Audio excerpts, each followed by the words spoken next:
ধামাকা চমকের মাধ্যমে নিম ফুলের মধুর দর্শকদের চমকে দিল জি বাংলা। বেশ কদিন ধরে টেলিপাড়ায় চর্চা শোনা যাচ্ছিল যে নতুন সময়ে আসার পরে বেশিরভাগ ধারাবাহিকের মতো নতুন অধ্যায় আনছে নিম ফুলের মধু।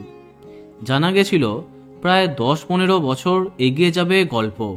অবশেষে সামনে এলো নিম ফুলের মধুর নতুন অধ্যায়ের চমৎকার প্রোমো, যা দেখে চোখ কপালে উঠল এর দর্শকের।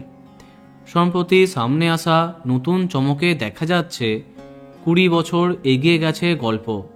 ঠাম্মির বয়স প্রায় 100 বছর হতে চলল। অন্যদিকে জেঠুর সম্ভবত মৃত্যু হয়েছে। দত্ত পরিবারে সব কিছুই পাল্টে গেছে।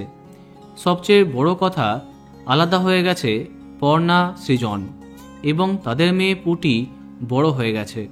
এবং এই চরিত্রের মাধ্যমে নিম ফুলের মধুর নতুন নায়িকা হলেন গথুলি আলাপ, আলোর কোলে ধারাবাহিকের নায়িকা সমু সরকার। হ্যাঁ, পর্ণার মেয়ের চরিত্রে তাকে দেখা যাবে। অন্যদিকে দেখা যাচ্ছে হারিয়ে গেছে সৃজন। পর্ণাও তার সাংবাদিকতা ছেড়ে দিয়েছে। প্রমোর শেষে দেখা যাবে শহরে এক বড় অপরাধীকে ধরতে চাইছে পুলিশ এবং সেই চরিত্রে সৃজনকে দেখা যাচ্ছে।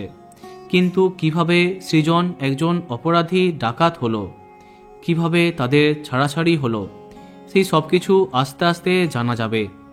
একটাই কথা বলবো, এমন চমকের পরে সন্ধে 6টায় জমে উঠবে নিম ফুলের মধু। এই বিষয়ে তোমার কি মনে হয় কমেন্টে জানাতে পারো। আর এই রকমই আরও অনেক ভিডিও পেতে সাবস্ক্রাইব কারেন্ট বস। ধন্যবাদ।